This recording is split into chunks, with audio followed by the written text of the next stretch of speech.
Okay, good evening, everyone. Good to see everyone here tonight. Today is April 1st, 2025, and the time is 7:05. The irony of today being April 1st is not lost on me.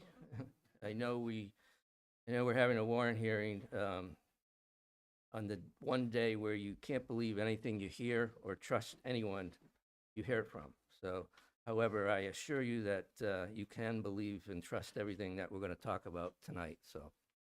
Um, so having a quorum present, I'd like to call this warrant hearing to order, and we can make a roll call. Nella here. Crafter here? Steve Callahan here. Peter Michelson here. And Pete. Okay. Okay, so I guess we can start the warrant hearing. I have a motion to open up the warrant hearing. Okay, is there a second? Second? Okay, let's take a roll call vote. Yes. Yes. Yes. Yes. And Pete? Yes. Okay, did you want to call your board? Let's open the meeting. Part of the joint meeting. And I think we go through the names, actually. Murphy? Osler Peterson. And Gus Murphy. Okay. Okay, so we're opening the warrant hearing pursuant to section 2.9 of the town charter. Residents may participate in person at this hearing or remotely via Zoom. The proposed warrant has been voted and signed by the select board, posted to the town's website and made available to residents. A public notice of this warrant hearing has been made available to the residents of Medfield. The warrant committee will now hold a hearing on the proposed town warrant, and this hearing is being recorded, and a replay of this recording will be made available on the town's website. Next slide. So this is our agenda. I will make a brief presentation on our operating budget and fiscal status, and then we will go through the warrant articles asking for public input, and then close the hearing. So for those not familiar with us, the warrant committee is a 9-member volunteer committee of Medfield residents appointed by the town moderator to advise town residents on the town meeting warrant. Over the last year, we've been dedicated to hearing presentations from department heads discussing proposed budgets for FY26, as well as assessing the town's fiscal status relative to forecasted expenditures and proposed projects. We research articles presented for vote at town meeting, provided informed judgment with a recommendation for passel or dismissal. I would, on behalf of the warrant committee, I'd like to express our sincere gratitude to all the department heads, many of which are here tonight, and the committees who spent time with us over the last 6 months as we undertook our efforts. And a special thank you and shout out to Christine, Frank, and Brittany. The support that they provide this committee is invaluable, and they attend every single one of our meetings, so thank you. Since the 2024 town meeting, the warrant committee has held 12 regularly scheduled public meetings with, we've got copies of those meeting materials, minutes, and recordings are available on the warrant committee website. So as we look to the fiscal update on finances, it's important to note that our budget must address multiple areas of town finance. The newly revised policy document on financial management policies and objectives guides that process with policy scorecards and financial objectives. We first look at our operating budget, our main area providing services to the community through the school and municipal budgets, and that's the area most familiar to everyone in town, but we also have to look at capital budgets. We have to ensure that we're properly maintaining our facilities and providing appropriate and efficient equipment for our departments. We also have to look at reserve accounts and stabilization accounts, making sure we have appropriate funding in the case of an emergency, a recession, economic downturn. And then we'll plan for future borrowing needs or unpredictable operating costs. So the reserves are an important component of our credit rating, so we do pay a lot of attention to those. And we look at to address our long-term liabilities, including the pension and OPEB liabilities. So as you can imagine, trying to deal with all of that is quite a bit of a balancing act. And especially managing it with the focus on our real estate tax bill. So we do our best, but as they say, there's only so many elephants you can fit in a bus, and we do our best. But next slide. So the key takeaways on the 2026 budget is that it is balanced without the need for a Prop 2.5 override. We have prudent use of free cash to fund stabilization funds and one-time needs.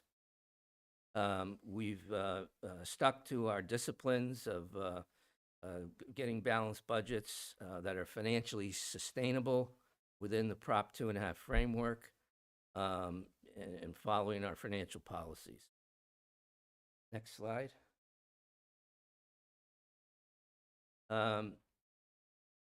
For the 2026 budgets, there were some needs. Both the school and the town officials faced challenges in meeting the budget guidance. And as a result, each had unmet needs that didn't make it into the final budget, including new personnel positions. Increases in shared costs, especially the health insurance rates, which have increased at almost a 17% rate, have squeezed these needs that made it into the budget. And so in this table here, you can see the amounts for fiscal 26 compared to 25. There was almost 800,000 for the school department and 295,000 for the town departments. And one thing that we know about unmet needs is they generally don't go away.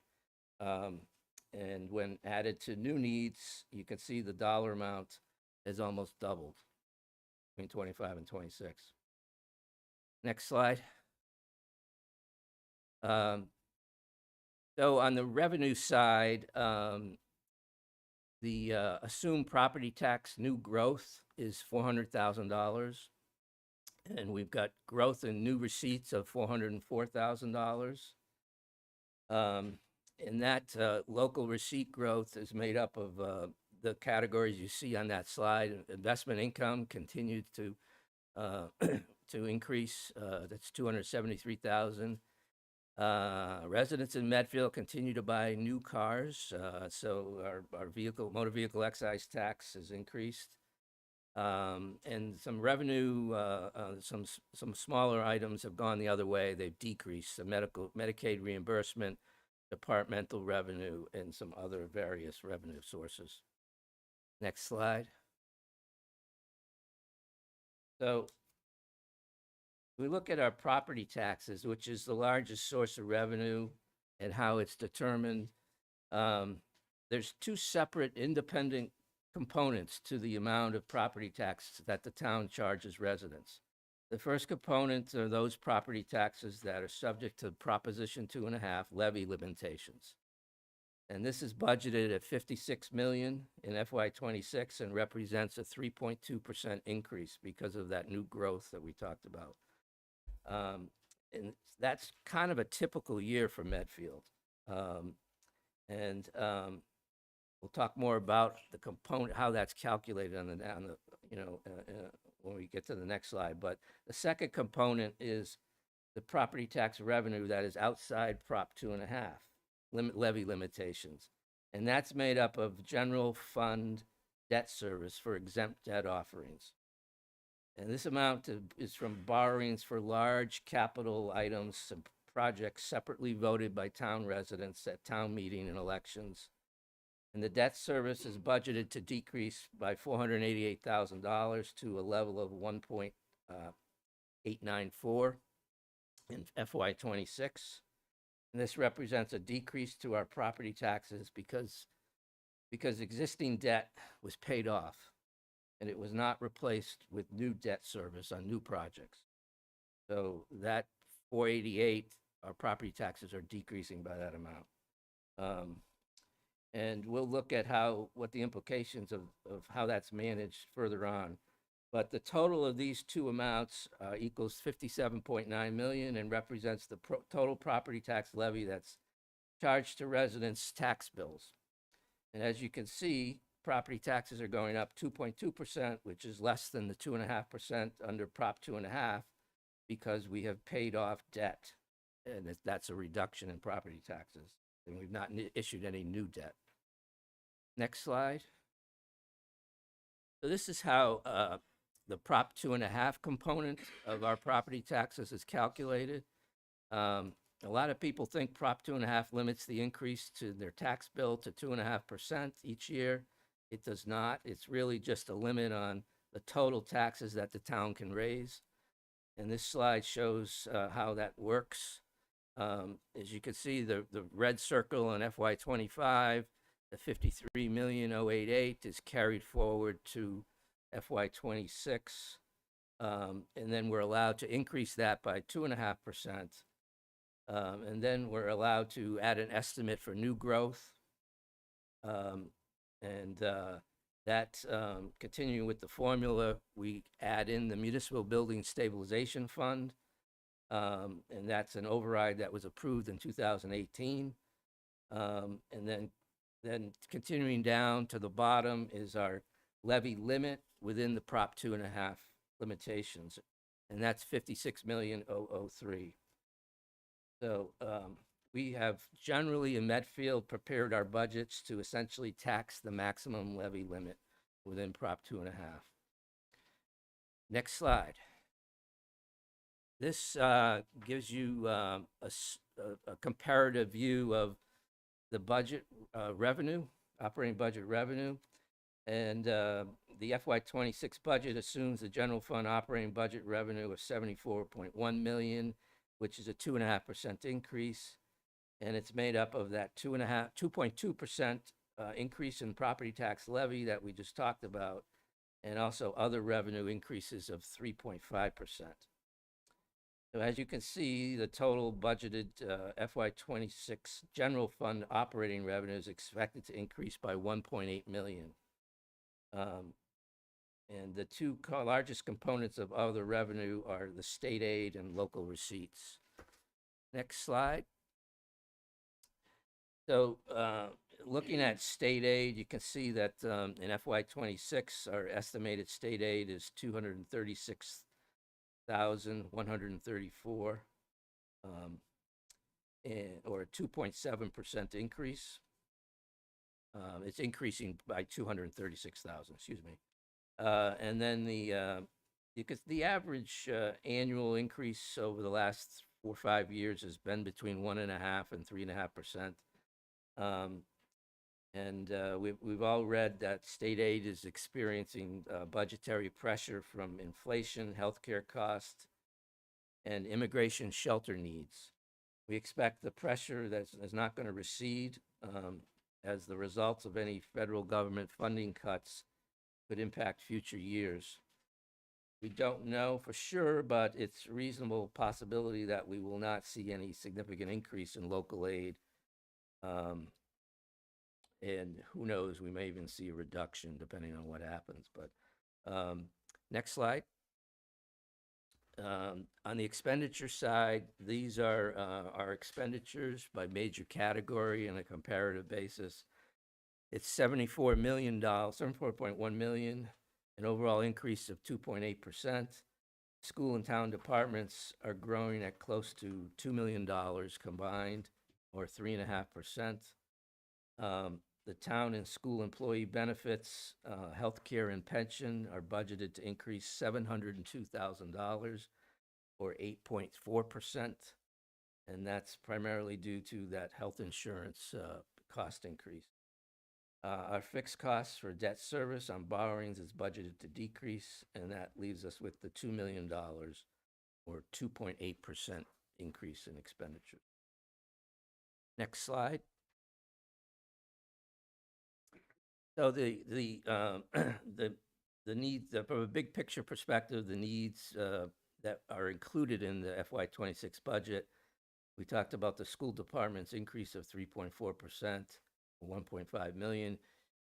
Essentially, most of that is for steps and lanes for the teachers, and there's an addition of two FTEs.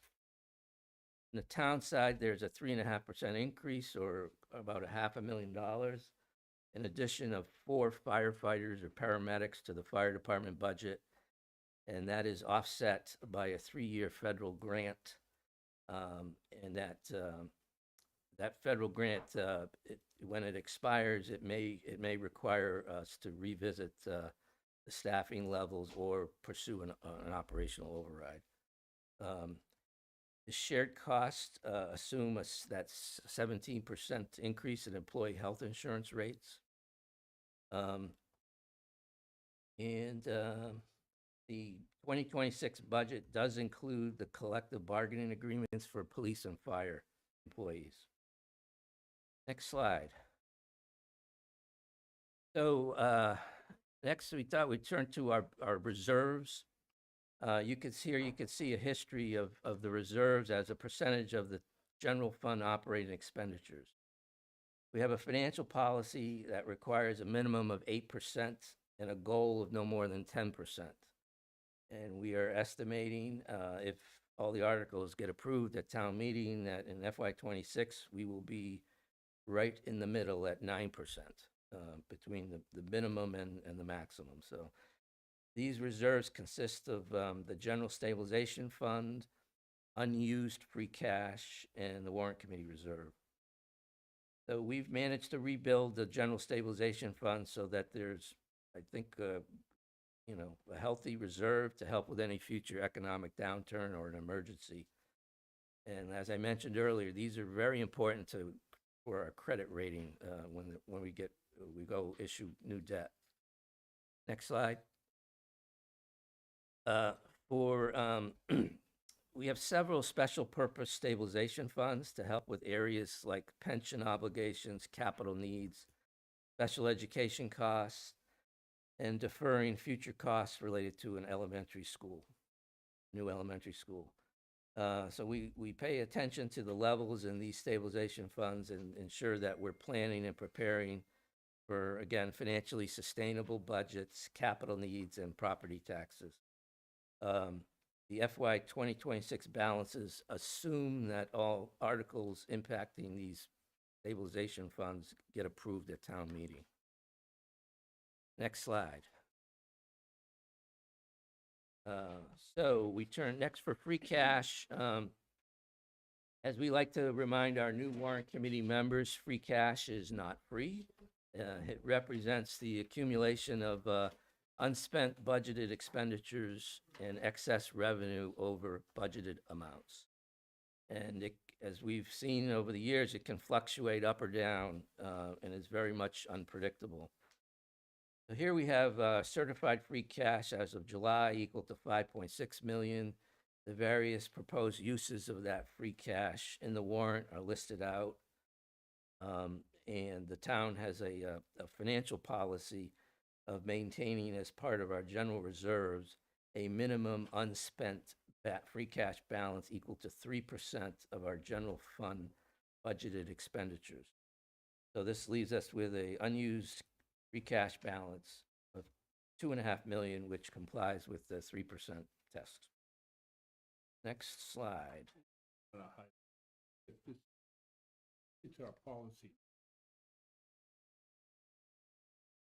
Right. Prior year add dues balanced budget, and we haven't done that in a number of years. So I think that's great progress. Yes. Yeah. Budget man. So as we look forward to future years and future budget challenges and opportunities, we believe that the current level of services and operating budgets are not financially sustainable within the current revenue framework. Our operating budgets, both town and school, are under pressure as cost increases are greater than our revenue from Prop 2.5 limitations, and will make future budget years much more challenging. And as you can see, some of the challenges and pressures facing us are the expiration of the teachers' collective bargaining agreement at the end of FY 2026. State aid will continue to be under pressure, that we talked about, and we don't quite know the impact of potential federal cuts and how that might impact state aid. And then planning for last one is planning for a new elementary school building project and other significant building capital needs in the town continues and will result in a significant increase in property taxes if ultimately approved by town meeting and voters. So we believe that this pressure and future challenges will require us to study new opportunities. And so, for example, the Warrant Committee is supportive of initiatives to study potential sale and development of town-owned land and any related financial benefits that's consistent with the town's strategic plan and values. Okay, next slide. Another challenge facing the town is the investment in our capital needs. The last borrowings outside of, water and sewer was for the public safety building 10 years ago. And as you can see in this graph, our debt service related to exempt debt has declined steadily from a high in 2016. The exempt debt is outside of the Prop 2.5 limitations that we talked about, and therefore it's a temporary property tax increase as it declines over time as the debt is paid off, if it's not replaced. And you can see from this graph that our financial policy for the general fund debt service is to maintain it below 10% of general fund revenues. Our actual debt service is much lower than the policy cap of 10% and is projected to be 2.4% of the general fund revenue by 2030 if we don't issue any new debt. And currently, if no new debt is issued, we are projected to have a $6.2 million in lost investment capacity by 2030. So it's managing the spikes in this graph is a big challenge, and the town has to sort of think through that. And so as you see, there's room to take on both the Dale Street project and certain other high priority capital building projects such as roof replacements. However, for various reasons, we've experienced delays in progressing larger important needs in the 20-year capital plan related to our buildings. The Warrant Committee is concerned about delays in completing these projects, their financial implications, and any potential implications to future operations of these buildings. There are many other capital projects besides the replacement of Dale Street Elementary School that need serious consideration and evaluation. Roof replacements for our schools is one of the critical needs identified. Several of our school roofs are older than 25 years and are leaking. And over the next few months, the town is going to review and study and establish priorities for school and town buildings. And the select board will set priorities with the involvement of other committees, residents, to progress the capital plan. Next slide. This just gives you a comparison of our average property tax bill. And this is a ranking of Medfield's property tax bill relative to the other 351 towns and communities in the Commonwealth. And as you can see at the bottom of the chart, we're currently ranked as having the 25th highest average property tax relative to other towns. It's $13,580. The last time Medfield had this low of a ranking was 32 years ago, in 1993. We've historically been ranked as high as number 15 statewide in 2019 and 2005 after approving override votes for operating budgets or exempt debt offerings. So here's the question. Should we celebrate the fact that our ranking has moved lower in the last 7 years? After all, nobody wants to pay more property taxes. And I guess the answer is it depends, right? Depends on the reason, like everything else. Maybe other towns have approved capital projects and our capital projects have been deferred or delayed. Then that might help explain why our low ranking. But I think what's obvious is that if and when we do approve these deferred and delayed capital projects, it will surely increase our ranking in future years. Okay, next slide. And the last point on our average tax bill is that the DLS tracks, Division of Local Services for the state, tracks trends in Medfield's average tax bill as a percentage of the Department of Revenue's income per capita for Medfield. Think of it as like an average tax bill divided by the per capita income of a household derived from tax returns. So our average tax bill is $13,582, and the per capita income of Medfield is $136,000. And as you can see, Medfield's average tax bill as a percentage of per capita income is at an 18-year low. The database does not go back farther than 18 years. In 2007, it was at a high of 15.6, and today it is at just under 10%, 9.96. So I'm not sure how to interpret this, but clearly the average per capita incomes are rising for our residents at a faster rate than our average tax bill, which seems like a good thing. So although this doesn't solve inflation problems and people's disposable income from other cost increases, but we know our tax bill is under control. So I think it's important that the purpose of making this comment here as from the Warrant Committee is just to help communicate and help people understand across the town where we are in terms of our spending has been shown here in the operating costs and the pressures that are on it. Also the fact that we do have capital needs that have to be addressed, and that while we're not advocating that or being cavalier about any increase in taxes, we are trying to be responsible in saying, in the context of where we are right now, we are in a very good position from a tax rate perspective. But part of that is because we have put off some of the things that need to be addressed. So we're not coming up with a conclusion, and that's not our role, but it is, I think, our responsibility to communicate that and hopefully engage the community in that conversation so that we can have that context of where we are and where we need to be, and how we can be fiscally responsible in achieving. yeah. Anybody else want to say anything? Okay. I Anyone think else? that that chart that shows the gap in with all the debt falling off, and we just saw on a prior chart, it was over $400,000, 440,000, I think was the number. And that'll be higher next year. I think next year it's like over 550,000.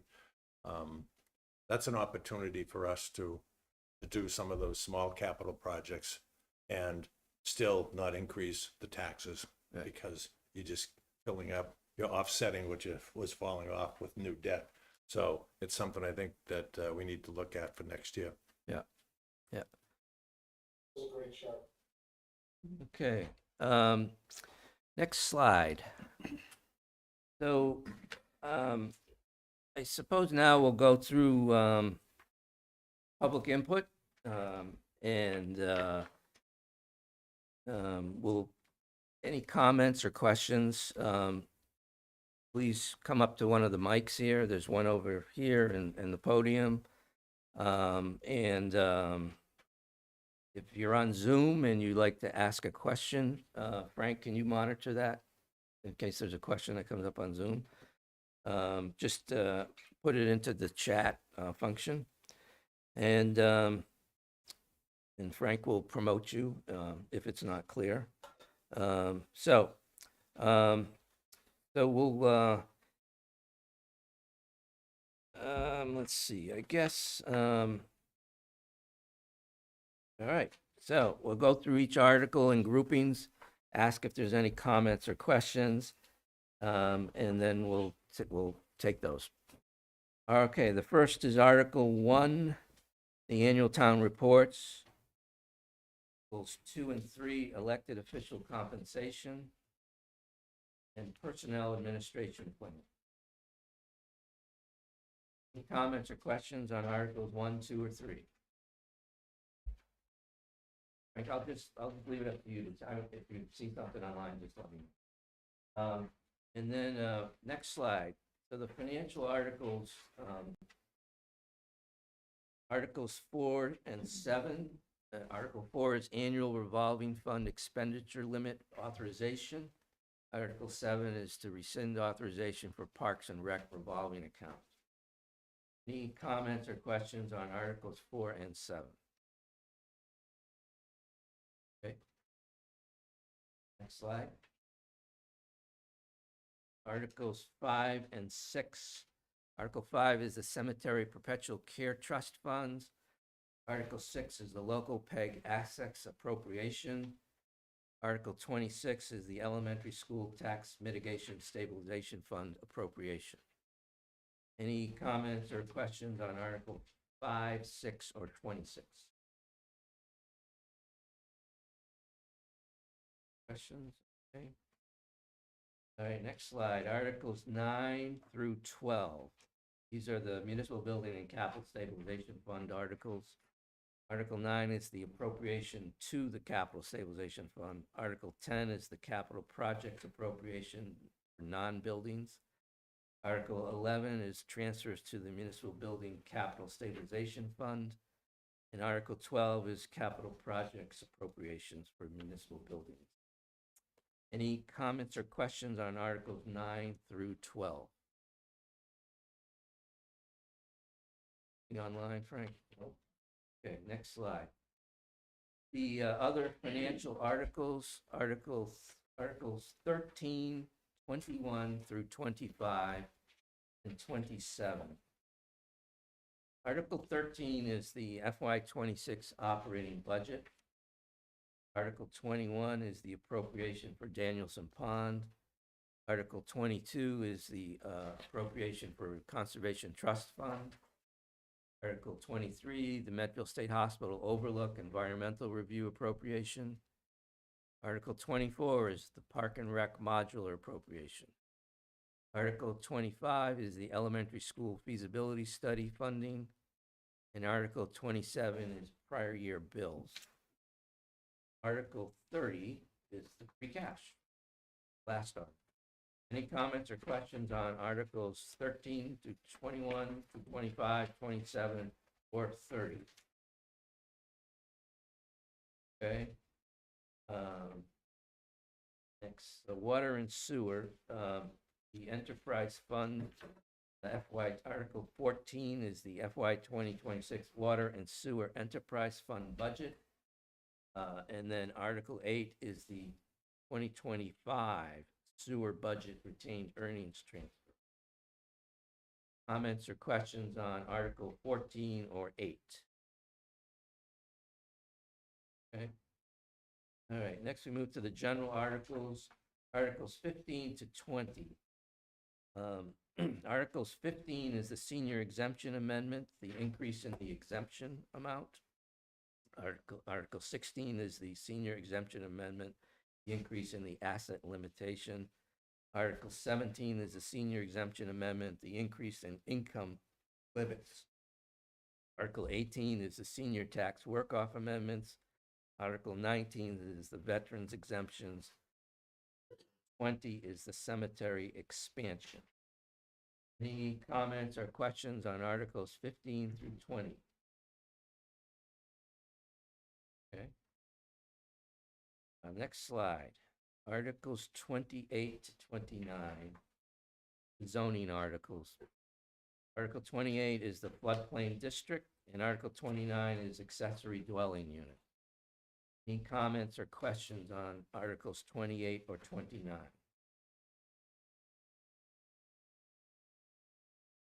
Oh, anything online there? Okay, okay. So we're at the end of this hearing, so unless there's any more comments or questions, we will vote to close this hearing and move to our regularly scheduled meeting, where we'll consider and possibly vote on some articles that are our deliberations. One And then- comment I was going to make was that, before you close the meeting, that, it's really important for each one of us to engage the community to attend the town meeting. Right, so you can see the work that's gone into this. As I said, a volunteer group, the select board, all you department heads. We require a quorum of 250 people to attend the town meeting in order to complete this process. And that's on May 1st and May 5th, excuse me. Marion, thank you for putting that note up on at the election site yesterday. But there's nothing, I come from experience, there's nothing more discouraging than having a town meeting come together and not achieve quorum. So I appreciate everybody's participation here tonight. I hope we have some folks online. Any of you that have employees in your departments that are members of the town, citizens of the town, encourage them to attend. As you can see, there's compensation discussions in these, so it's in their vital interest, I'd hope, to attend. But certainly, this is the opportunity. The town. I had a discussion on the way in with a neighbor I've been here 32 years and he's been here 31 years, and I had to explain to him again what the town meeting is. And so don't give up hope. Be persistent. But we are the legislature. This work is done for the benefit of the town people to vote. So it's not just a privilege, I think it's an obligation. So I want to just stress that, and any help we can get to get to the 250, to get to 500, that'd be great. Thank you. Okay.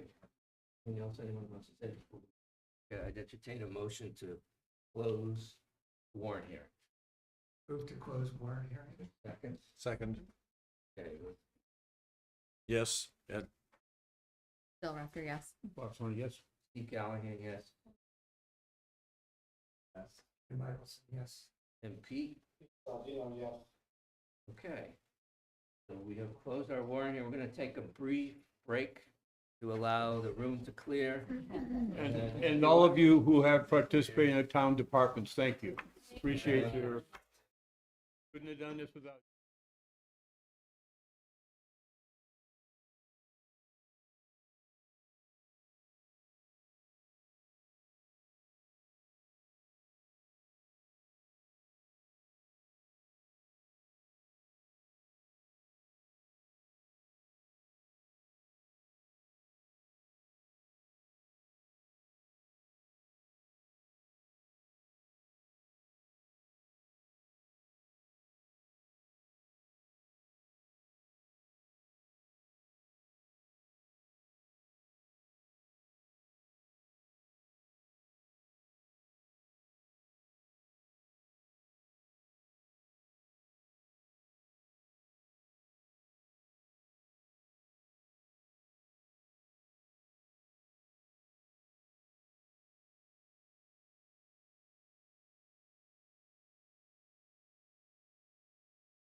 Right now.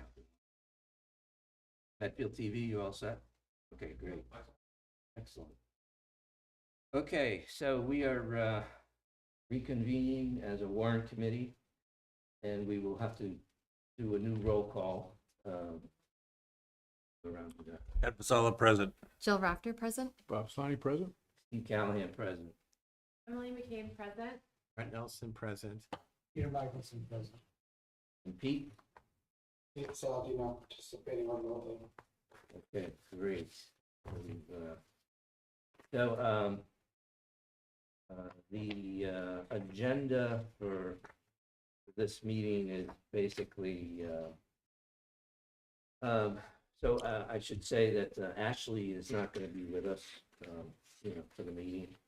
She's had a long planned trip out of state. So,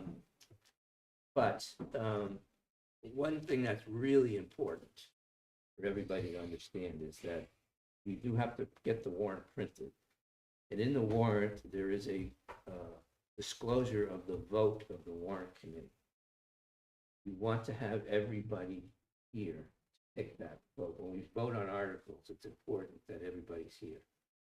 Okay? So next Tuesday is April 8th. And that is kind of our last chance to vote on. So we need to have everybody at that meeting in order to either present or participate remotely. So you can participate remotely in the vote, that's okay. But we would like to have all 9 members voting on the articles, because that vote is disclosed in the warrant report. Okay? So that's really important that if you have a problem, let me know right away. I don't know if we have a lot of flexibility to reschedule the meeting, but the warrant is supposed to go to print on the 10th, April 10th.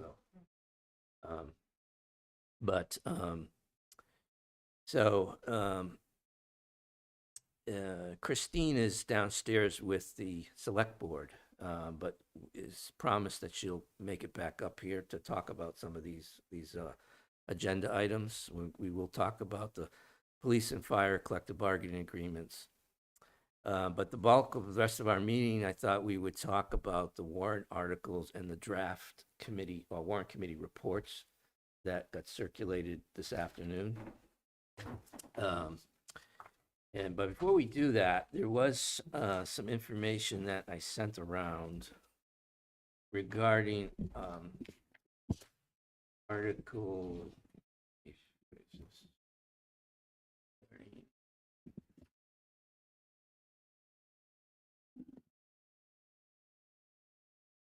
Article 20, I think it's 26. Let me just check.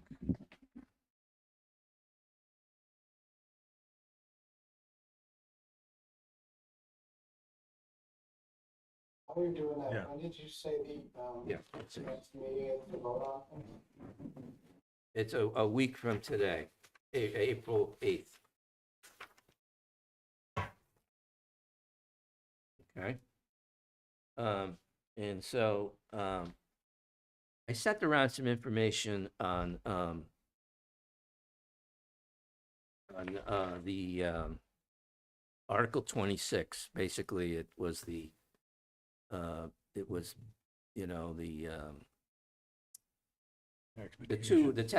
tax mitigation fund, elementary school tax mitigation stabilization fund. And there were some pro forma type calculations that I did and some assumptions that I made, hypothetical assumptions. I don't know if people had a chance to look at that. Let me see if I can find that.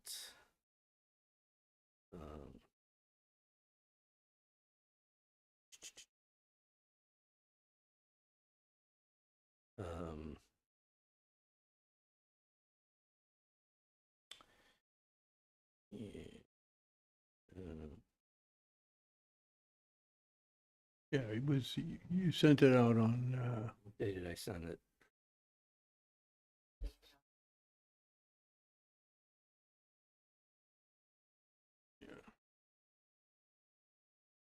It's yesterday. Monday. 31st? Monday. Oh, yeah, okay, I got 2 it. o'clock. I got it. Okay. Okay, Oh, so yeah. let me see. I'm gonna just pull this up and present it so people can see.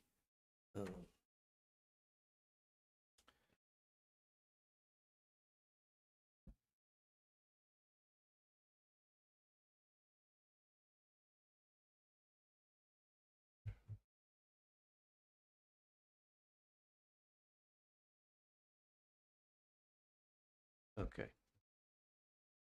So this there were two alternatives presented. And this deals with the question of, in the warrant committee report, we disclosed that the accumulation of funds in this stabilization account will be used to reduce taxes related to the new elementary school. And we put in last year when we set it up, we disclosed that that would be a 3-year period, right? So the first 3 years after debt issuance. And so what I did is I ran two alternatives to see, hypothetically, let's say that the project cost for a new school is $100 million. MSBA gives us 25 million. I kept these assumptions the same for both alternatives, so, you could argue on whether they're the right numbers, but at least we're consistent. So the amount of borrowing would be 75 million under alternative one. The debt service is 4.3 million. And so that first line, the 1,053, is the cost of issuing that $75 million of debt. And then I assume let's say we reach our objective of rate of coming up with $4.5 million, right, in the tax stabilization fund. If you use $1.5 million of that each year, you're able to reduce the taxes by $364 in year 1, 2, and 3. And then, so the net tax impact goes up in years 4 through 30 to that $1,000. And then in the alternative two is one where you take the $4.5 million and you just reduce the amount of borrowing for 30 years. So instead of borrowing 75 million for 30 years, you borrow 70,500,000, and that lowers your debt service, the yearly debt service, to 4.1 million. And so the annual tax impact is $994. It's the same every year, right, under that second scenario. And so the difference between the two alternatives is, obviously, there's like a $300 difference in years 1, 2, and 3. And then there's a $59 differences in years 4 through 30. And so I thought we just talk about this and see what people think about these two alternatives. There's a third one, right? And I'm sorry, I'm confused. yeah, okay. Probably plain as the nose on my face, but if we've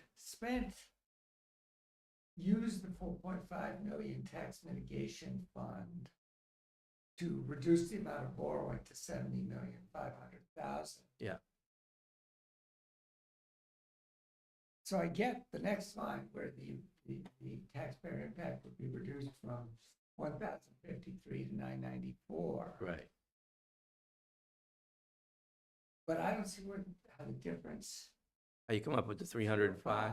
It's basically the alternative one.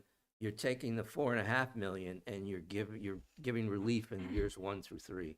Right. That's $364. Okay.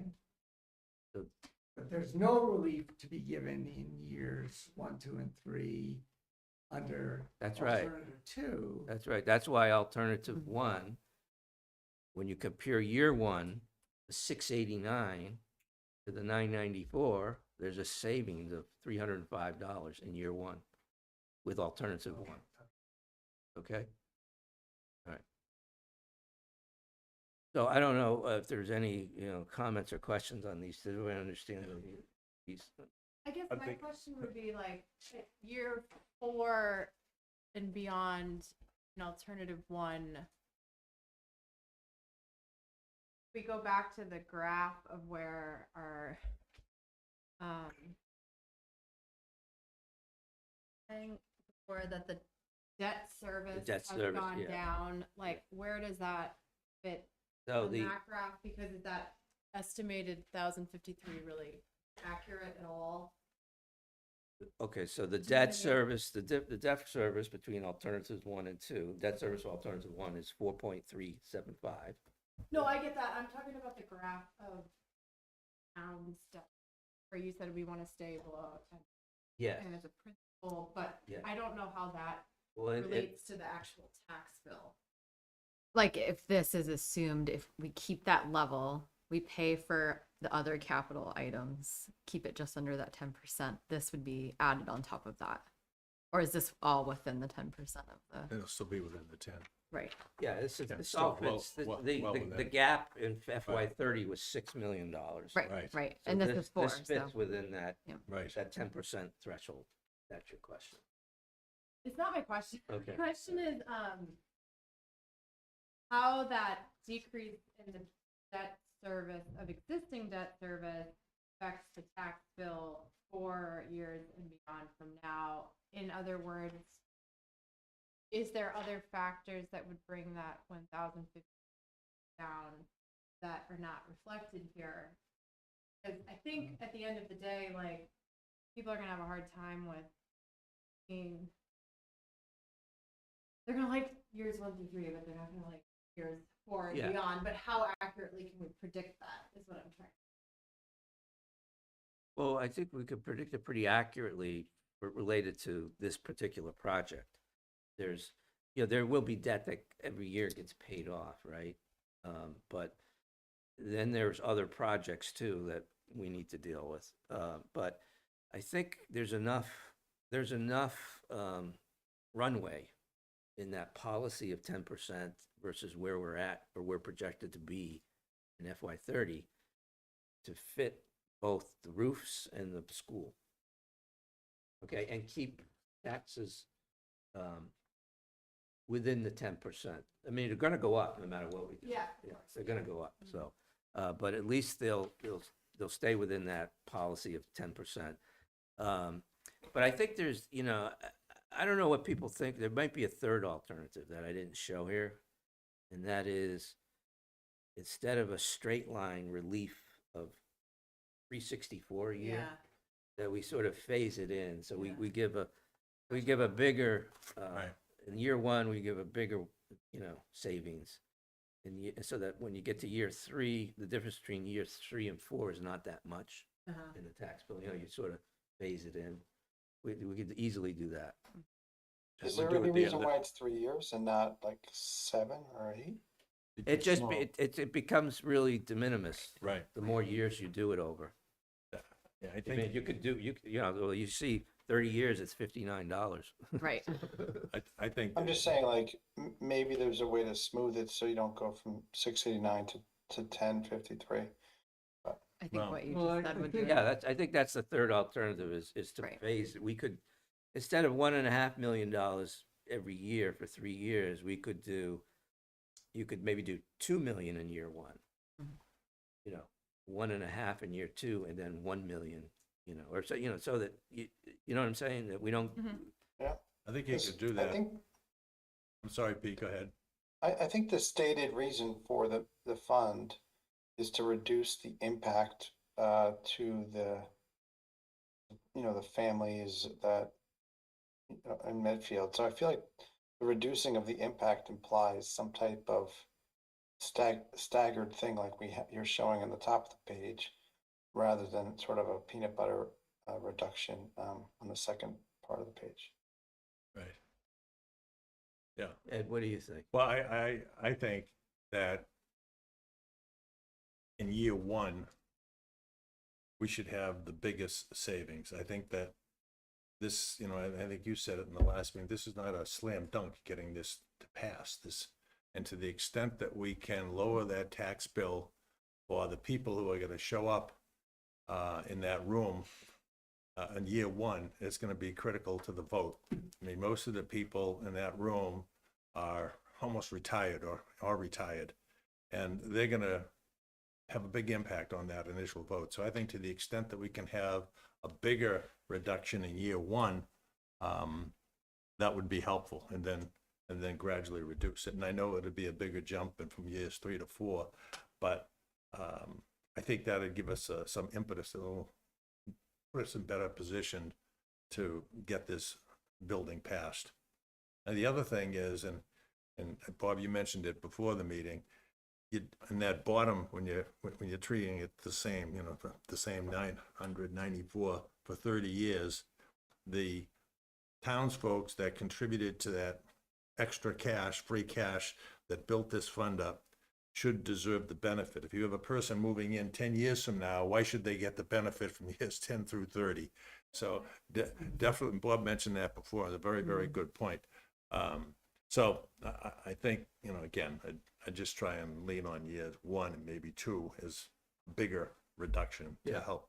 Well, I think our experience was that in the prior school project, sticker shock was a big deal. And the fact that, and to your point, and I think it's true. Doesn't get better now. Well, it does, but it can be mitigated, is my point. And the idea being that the long-term benefit will come over 30 years to people who are participating, but to ease the cost of the current citizens, particularly those in the seniors. I mean, I think it's a practical approach. And, it's not, it's saying we understand that this is a significant item. And we want to help mitigate that sticker shock because, you're in it right now and you're making it, but to give you some relief, I think is a practical approach. Okay. So sticking with, I mean, we don't have to decide how it gets phased Right. and all that now, but Yeah. sticking with a 3-year period, I think sounds like a consensus of the group. And later on, Can you refresh our memory? What was the debt borrowing of the old one that failed? 80, it was 62 million? 62. Yeah. 62 Yeah. or You know what's 63? interesting? I think 63 that million. chart that's It was 63 million. Yeah, because we had 19 million, I think, in, Yeah, so it's 82 MSBA. project costs, 63 Yeah. borrowing. So 63 versus 75. Yeah, I think it's interesting based on that the was, charts that you was showed. for a much bigger school. Yeah. It just This I is think so. assuming And now- 450. Yeah, and now we're getting $6 million more from MSBA Yeah, than we did Yeah, back then. I think based on some of the excellent charts in the earlier part of the meeting, and now we have this like low tax burden that we've been saying, oh yeah, look, I feel like there's a chart that I could help produce. I don't want to give people work, but I feel like if you were to do one of these, like, if the past happened, what would our tax burden look like? And the fact that we've had these 3 years now of declining burden, now with this only $12 million additional debt borrowing, I feel like there's a narrative where this is actually not that much different than where we would have been, and it might be an easier pill to swallow. okay, well, take a crack at that. I'm happy to take a look at it. But I mean, does my logic? yeah, I does it don't make know sense? if we need to come up with that slide now, but No, of course yeah, not. I'm just. yeah, I Okay. think always welcome, new ideas. So I don't know whether praise Ed or Bob, but I like the idea of enhanced, relief in year 1 and somewhat less in year 2, and then winnowing it, phasing it out somewhat in year 3. I think that's definitely the way to go. Is that our call? Is about to be my question. Did the assessors get any say in this? Does anybody else? I think it's probably a joint, I think the select board would want to weigh in on it. I think, so it's not really, one committee's decision. I think it's more of a group type decision. Okay. But so Christine, would it come up in the context of the town vote on the debt? It would say it was 75 minus 5 for this, and this is how the payout schedule would go? I mean, is that, I think that's part of, you know, it would be a town meeting. part of the educational leading up to the town meeting. Yeah. What we would actually do with the tax mitigation fund that we've been, you know, Right. putting money And we aside. would take one proposal to town meeting. We wouldn't, Right. Right. so we would Right. have And that to would be agree on that. Yes. Yeah. No, what? That's right. Uh, Yeah, right. My multiple proposals ended in 2018.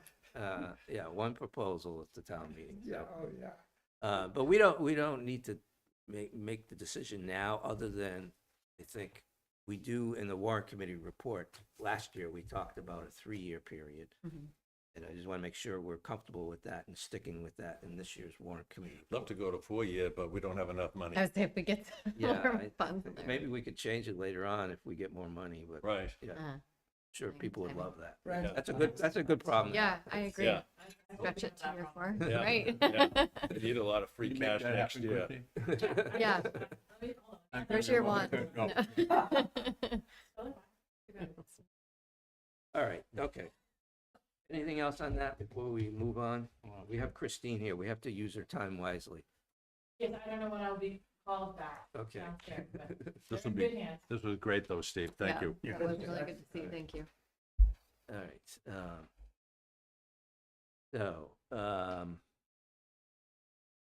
So I think the next agenda item was, here it is, okay. Christine, I thought we could just cover the 2 collective bargaining agreements while you're here. You're the most knowledgeable about that, so. Why don't we start with fire? We started bargaining with them last fall. So we first met in September, and we had an agreement just about October 15th. So we only had 2 or 3 meetings before we were able to come up with our MOA for next year. So just to explain collective bargaining. for those of you- This is Article 3, right? Yes, this comes under Article 3. Article 3. So just to put this in a little bit of context, so I put together a team that works with the fire union, and we have our meetings to discuss where we want to be on the contract.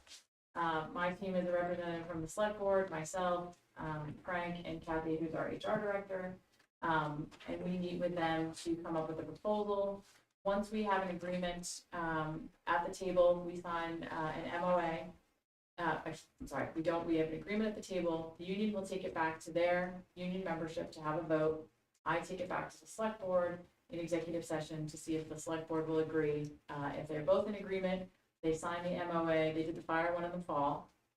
And then we bring that to town meeting, and the first year of the contract is what's included in Article 3, which would lay out the salaries for firefighters and their captains. So in this is a 3-year proposal. So there's a parity adjustment. We found when we did our salary survey, we found that, and we always like to be in the midpoint. That's always been our policy, whether it's non-union or union. We have our set towns that we survey, and we like to be in the middle. We don't want to be the highest paid, we definitely don't want to be the lowest paid. So we like to be right in that middle spot. What we found when we looked at the salary survey is that our captains were too low, and our firefighters and our medics were just slightly lower than the midpoint. So we gave a parity adjustment to the captains of 2% and the firefighter medics 1%. We then did a cost of living for fiscal year 26 at 2%, fiscal year 27 is 2%, and fiscal year 28 is 1.5%.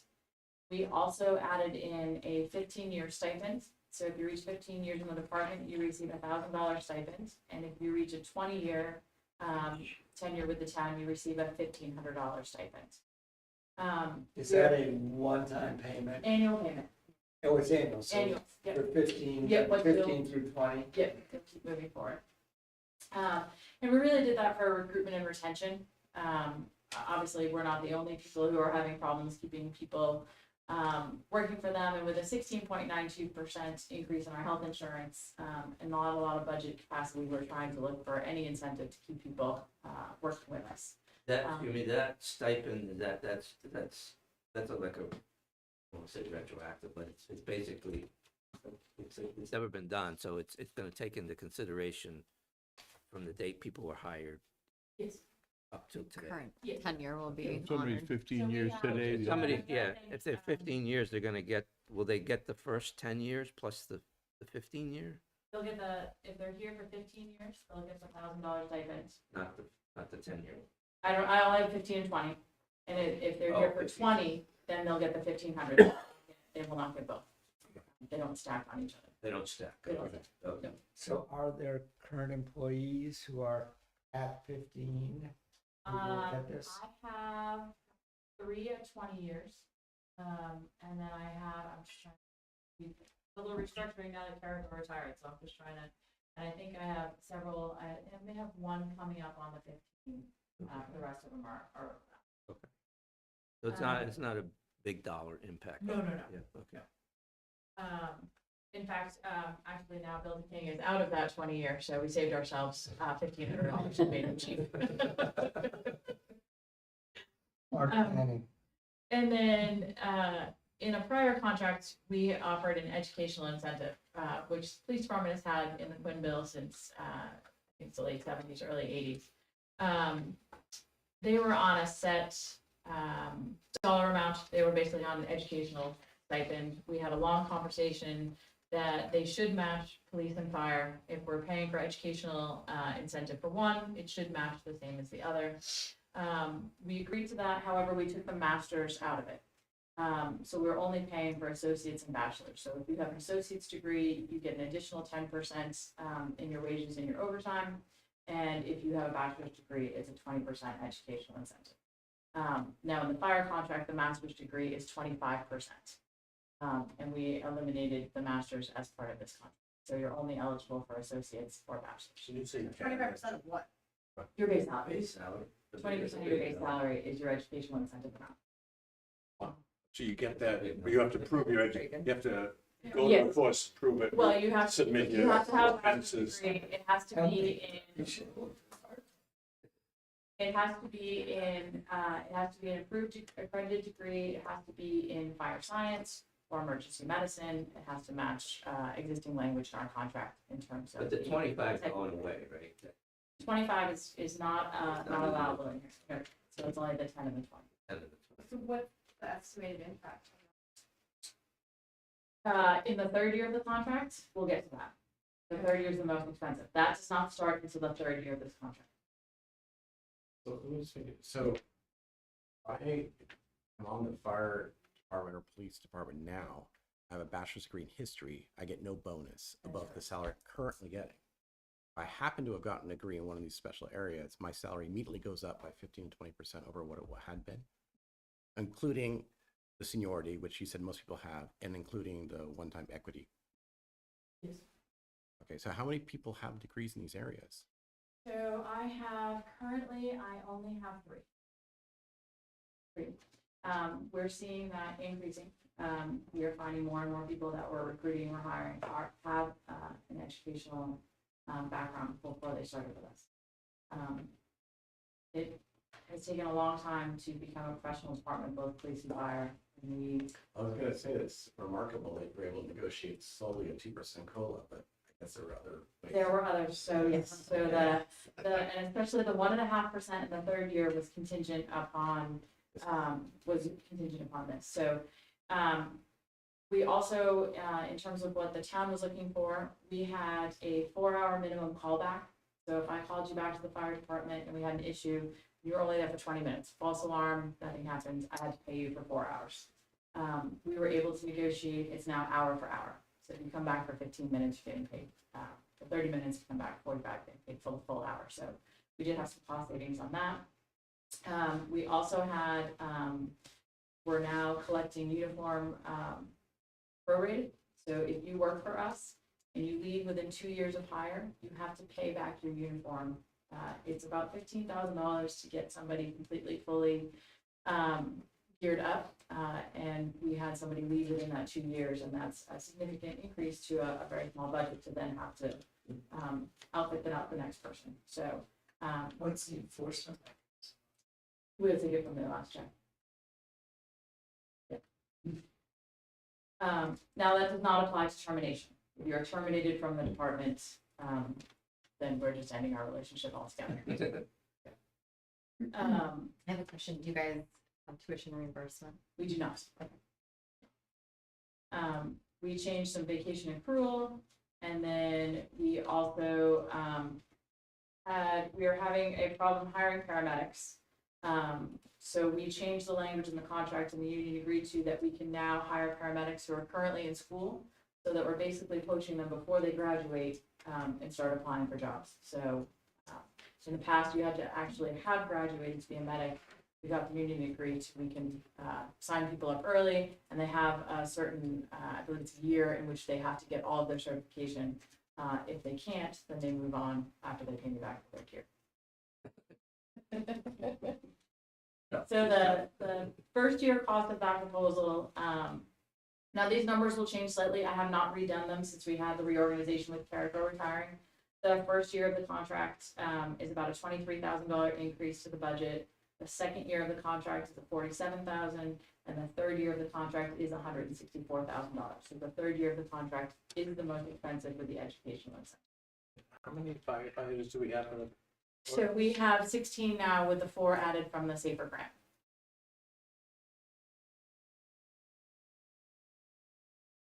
And we also had, there was also a discrepancy in how we did personal time. And so they gave back a certain number of hours on their personal time. Just trying to see which one that is. Here, I believe they gave us six hours back on personal time per firefighter. And then we also had. So what's the pain in year 3? 163,000. 163. 160. Yeah.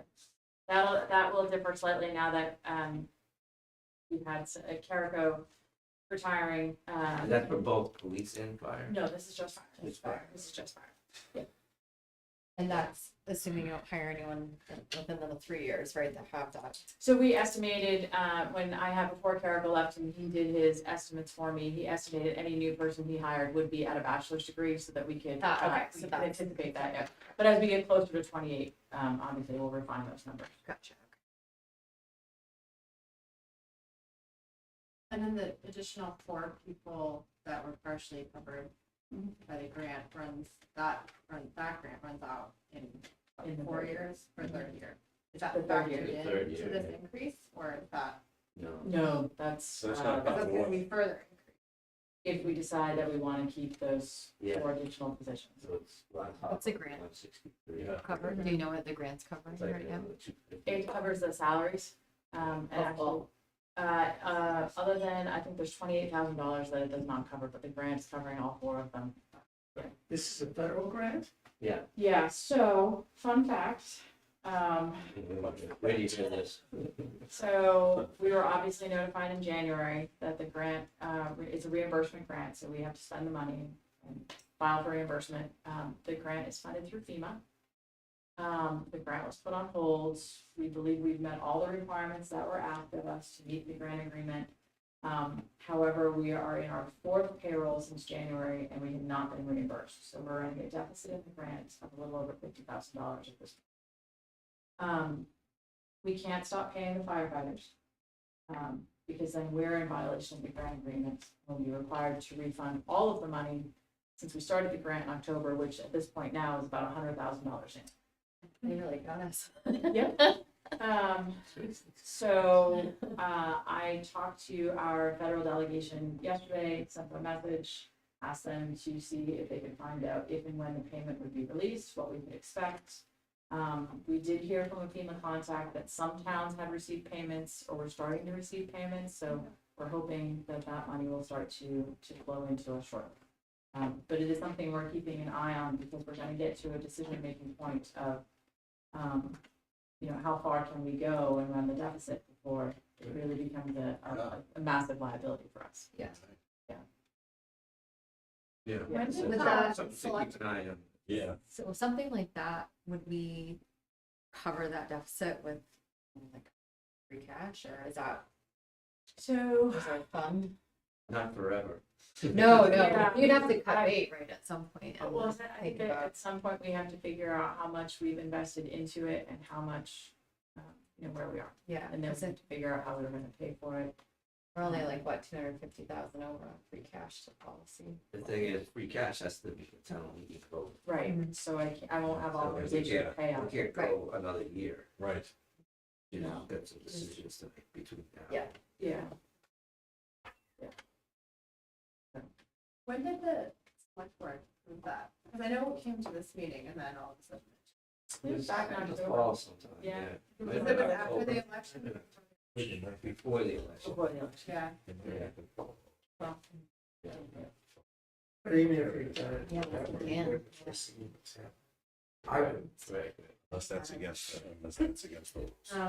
Yeah, fair, that's fair. All right.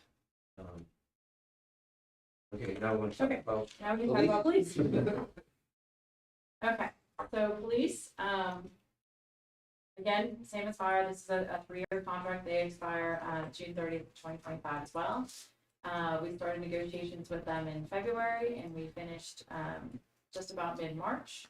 I can't say enough about both bargaining committees for fire and police, they were both new. The professionalism, in both bargaining sessions was, unbelievable and just an incredible good start for both of our departments. So we had one goal of this contract. I should say, we have overarching goal on both of them, and that's recruitment and retention. That's for all of my employees. That's a small town. As you know, we had an issue in the police department, several years ago, and we're currently at full staffing. And what we really wanted to do in this contract was we had an issue with how we were paying out holidays and officer in charge pay. So we went into the contract with them, specifically looking for some language for the town. In our last go around, the last contract, it was a very expensive contract for the town to remove ourselves from civil service, which has been an incredible benefit to us. So we were really looking for some language changes for the town. So when we did the salary survey for the police department, what we saw was that our earlier officers were in the midpoint. But we really had a problem at the 6 to 10 year mark. And what we identified was the way our current police steps work, you had 4 steps, and then you had a 15-year step and a 20-year step. And just for a little bit of context, the last people that negotiated the contract at the table with us were all 15 and 20-year officers. I currently don't have any officers with tenure in this department over 5 years. So Say it that would again? take, I'm sorry? Can you say that again? I don't have, Tenure? so I don't have anybody in this department who's worked for the town of Medfield over 5 years. Oh, got it. But my prior bargaining team for Okay. police, were all 15 and 20 years. So for now, the. Big turnover. Yeah, so the So the current, entire, I'm sorry, so the entire staff, police staff has less than 5 years in in Medfield, Medfield. yes, we've had some transfers with that have significant You know, experience I'm in other watching it towns, go, but- that's. but yes, our longest tenured is 5 years currently. So what we identified is that 6 to 10 year mark, other towns were giving the same increases that we were waiting, making people wait to get to that 15-year mark. So we eliminated the 15-year and 20-year step, so we restructured the steps.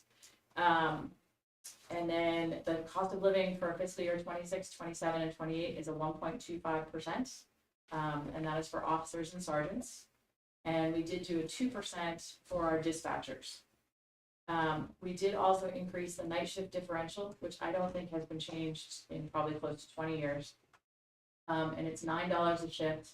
We increased that for fiscal year 26, it'll be $12 a shift. 27, it'll be $13 a shift, and fiscal year 28, it'll be $14. Most of the police contracts that we reviewed and our comparable communities are doing a percentage, so that would automatically go up with every increase in every contract. We kept that as a dollar amount, not a percentage. So That's just an amount you get for working the night shift. Yes, you get an additional $12 per shift. Is it per hour or Per shift. Oh, It's the sandwich. yeah. that's something? Everything's closed. So one of the things we had identified, issue for contract language was how we did holiday pay. So the contract itself actually stated that you needed to work the holiday in order to be paid for the holiday, which is actually a violation of state law. All employees get paid for all holidays.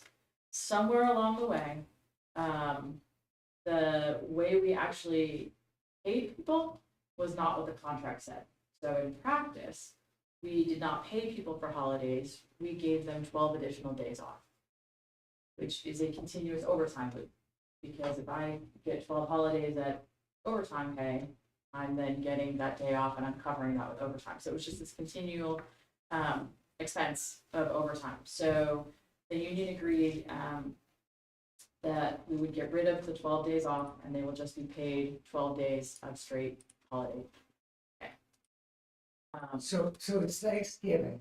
Mhm. And you get paid for Thanksgiving. Yeah. You're working Thanksgiving, do you also get paid Yes. for working that day? So you're getting double time? Yeah. Okay, got it. And the 12 days off was per year, Yeah. not per holiday. No. Yeah. 12 holidays. And then we also had some savings in rank and shift. Currently, if we had a sergeant, it's called officer in charge, if we had a sergeant who couldn't fill a shift, we were allowing junior officers to take that shift, and then they were being paid as if they were sergeants. And it was costing us an incredible amount of overtime. And we expect sergeants to fill sergeant shifts, and we expect officers to fill officer shifts. So we worked through the language with the union, and we had a couple other minor language things to clean up, but for the most part, that was the meat of the contract per se. So the first year of the contract, because we're paying out the holidays as straight time and not overtime, we have a savings in the first year of the contract. So the increase to the fiscal year 26, just for the union contract, not the total budget, but the union contract was $41,000. And we saw roughly $50,000 savings in overtime costs for that first year. The second year of the contract goes up to $101,000, and the third year of the contract is $93,000. And that's based on step move.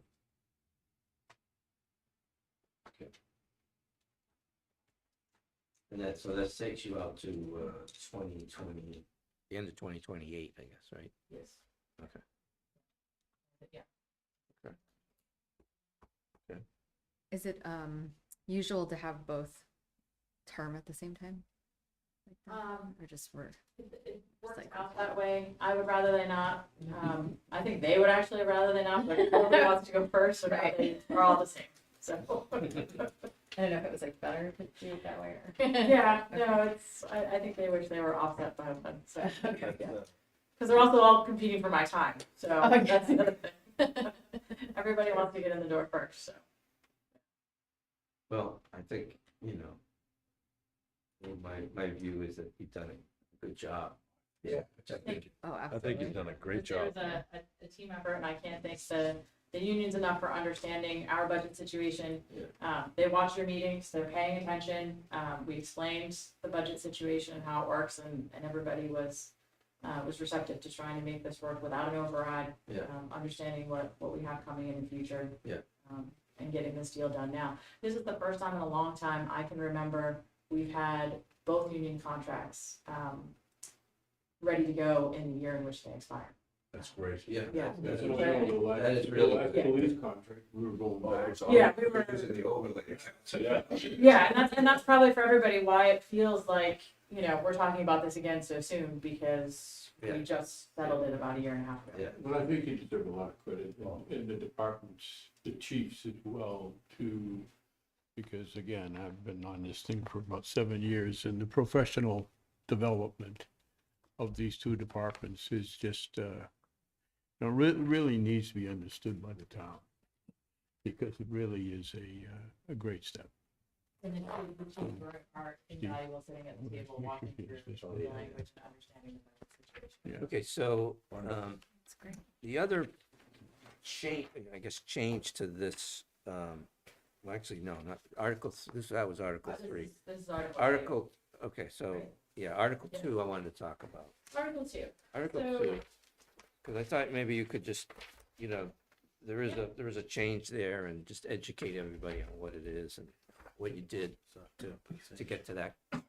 So we recommendation. have, I'm sure you all know Marion, and Marion is our elected town clerk. We tried several years ago, probably about 10 years ago, to move from an elected town clerk to an appointed town clerk. And that did not pass at town meeting. Marion is now in her 5th year as town clerk.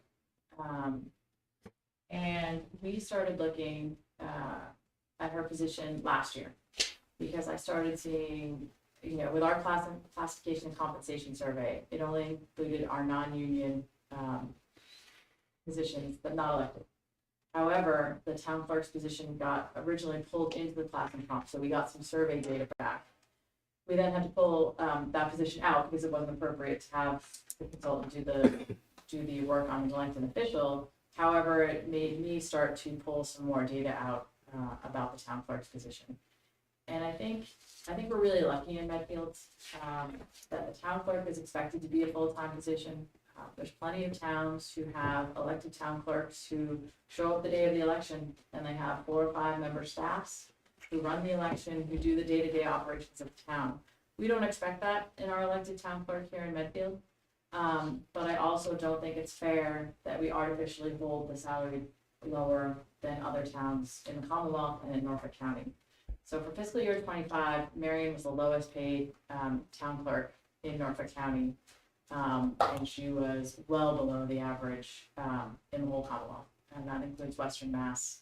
And they don't pay their town clerks. Yeah, I was at gonna all. say, that's, And most of them are that's the working bottom. in 4 towns. I mean, it's, in searching through the survey data. So we weren't able to do anything last year. And then as we really were working through the class and comp this year, and we started looking at where the town clerk, if it was an appointed position, would have been placed.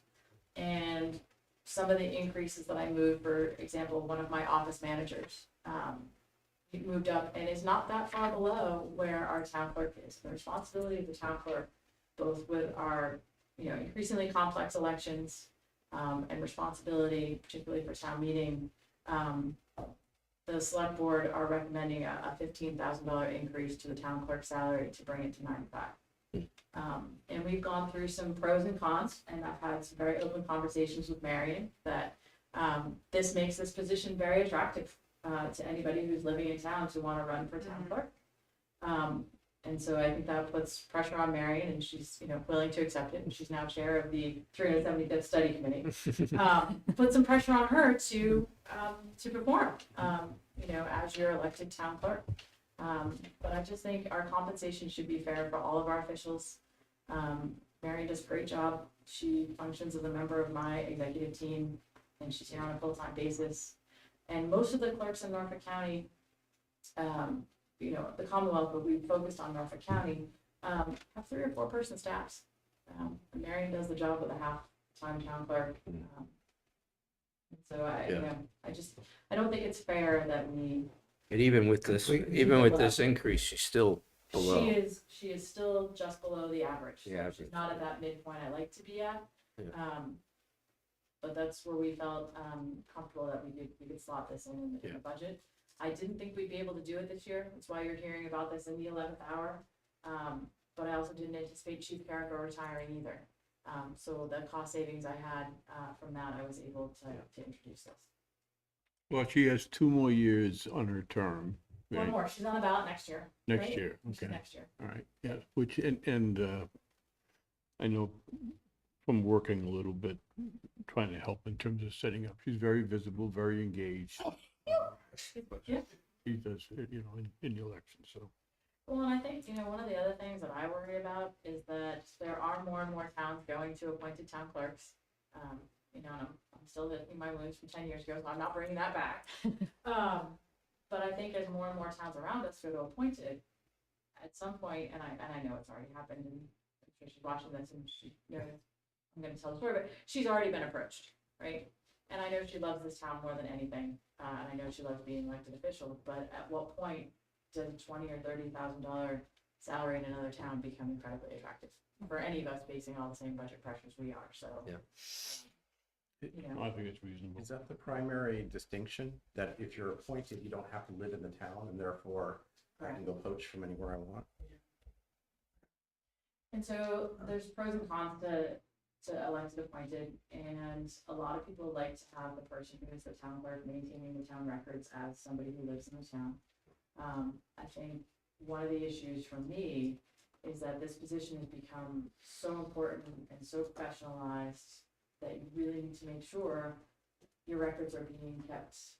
Just the added work she has with, I mean, I take great advantage of it, but being able to send in a postcard and say, I want to vote remotely Yeah, by all- paper it's ballot. becoming This is more all stuff complex. that wasn't there 5 years ago, and she's in charge of all of it. It's Yeah. very complex. And there's a town that I won't name, but there's a town within Norfolk County that discovered after 12 years of having an elect, and I actually don't know if it was an elected or appointed, but it was a 12-year time frame. This person had been the town clerk and had never once filed any of the amendments or any of the bylaw changes at town meeting.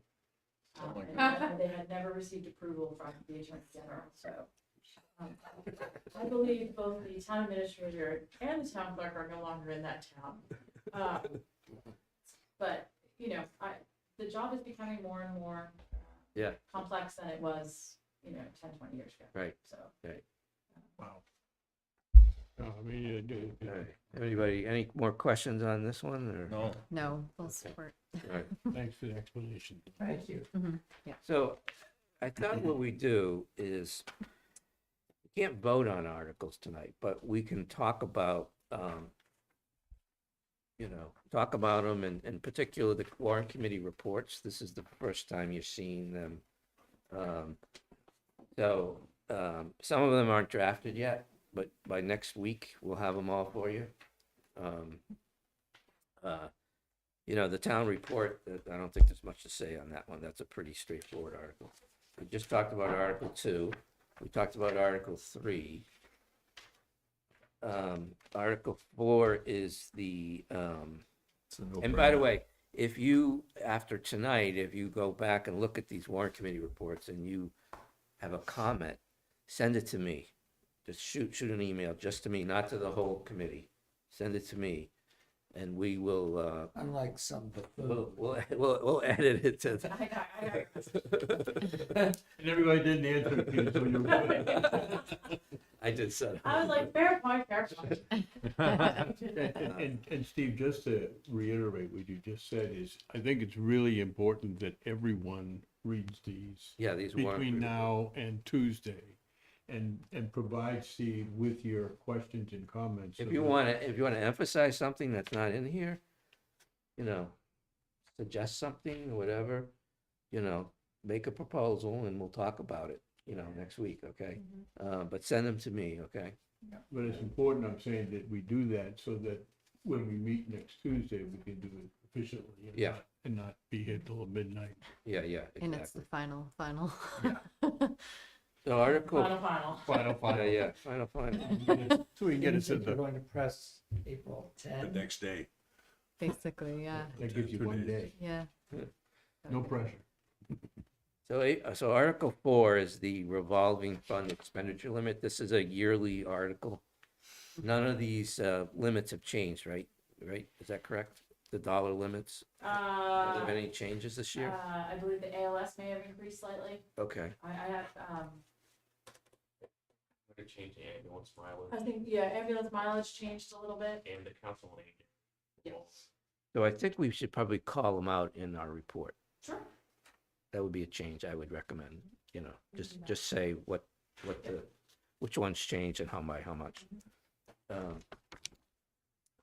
Okay, Article 5 is the Cemetery Perpetual Care Trust Fund, which is,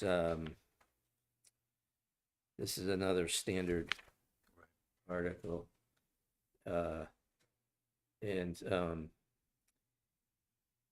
they just list out the actual sale of plots, I guess. And so, in the dollar amounts, and then we disclose the dollar amount. Is that the right amount?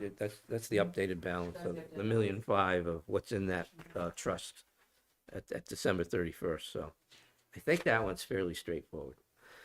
Article 6 is the local PEG access. And I think this is another one that's a yearly, this is a yearly It's just the article. pass-through. Yeah, we just passed the 277,000 onto Medfield TV. And Is this a change from prior years?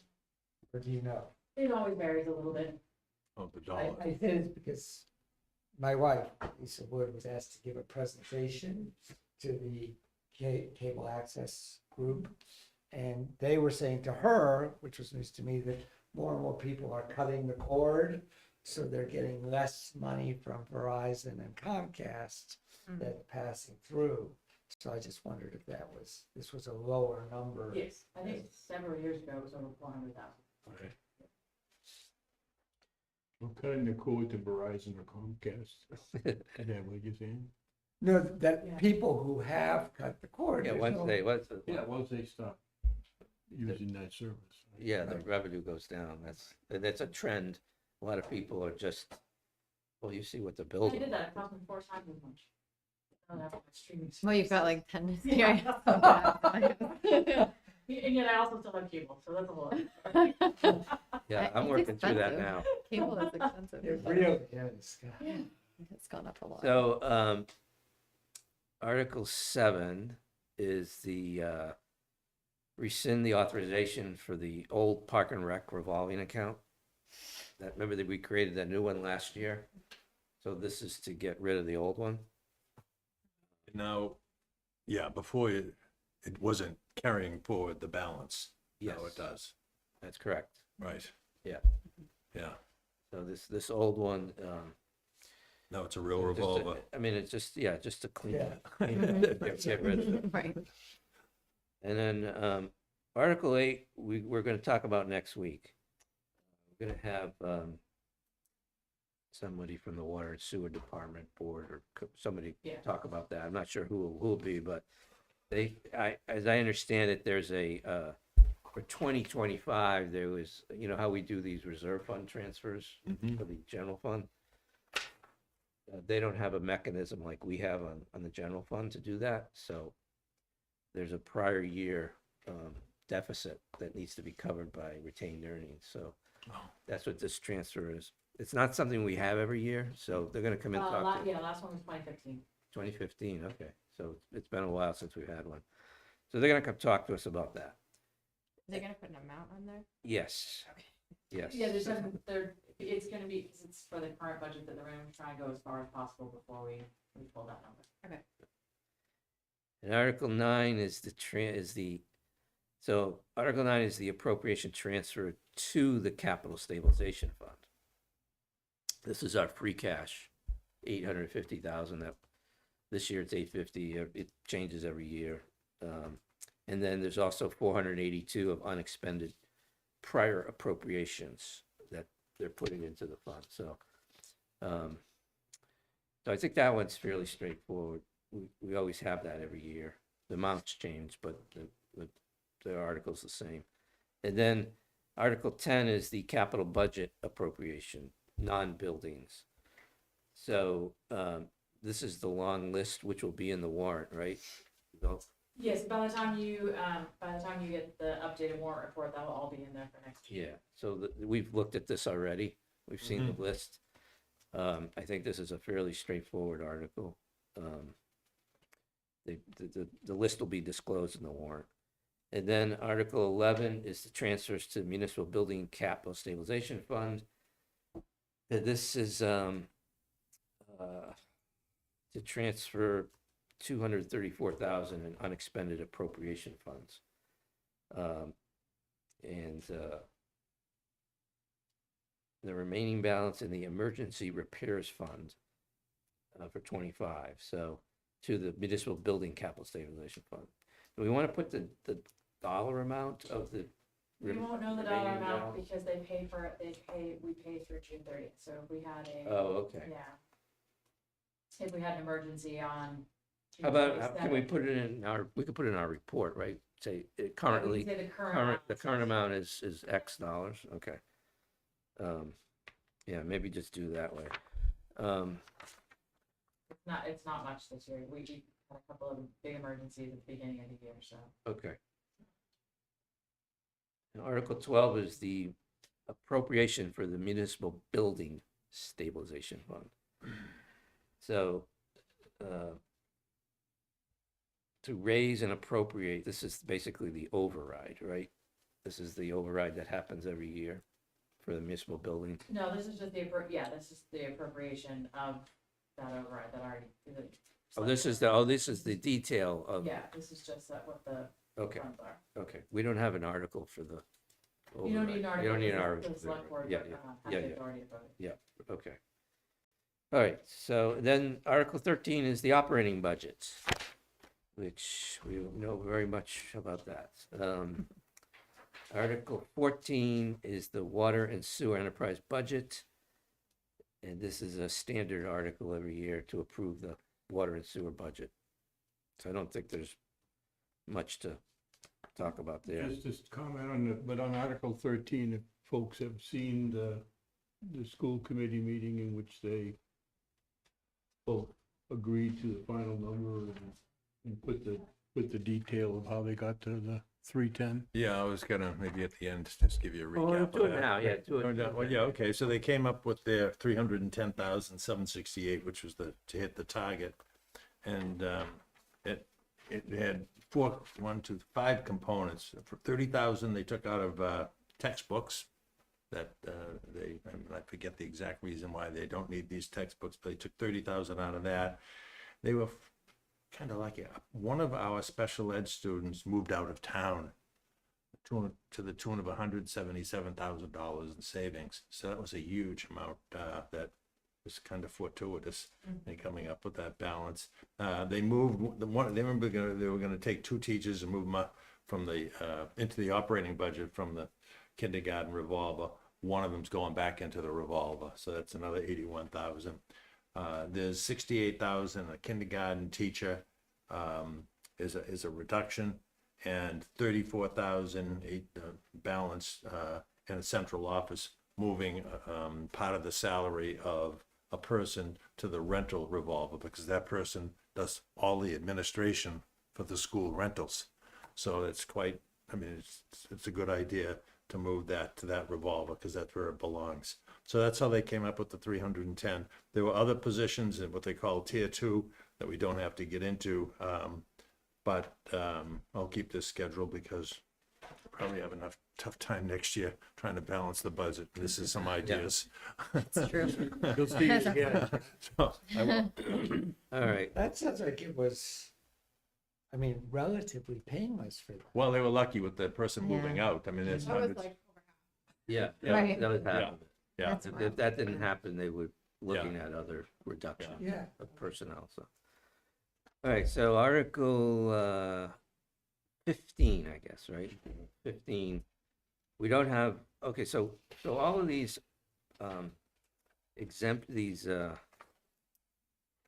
exemption articles for seniors, Mm-hmm. there's 15, 16, 17. Is that right? So there's three. They have to be separate articles. Christina's working with Yvonne to come up with some type of a plain English explanation for our warrant committee report. Can there be a single report for all three? I guess It's a we question, could. I don't know the Maybe we answer. could. It's just our report, right? Probably could. Could, but they're a little different Yeah. in each, so I feel more comfortable if we had three different ones. Okay. All right. Yeah. Yeah, well, that's fine. And we're not gonna read them all again like last No, year? no, no. Okay. No. You won't read them all, and the motions have to be, basically move as printed in the warrant.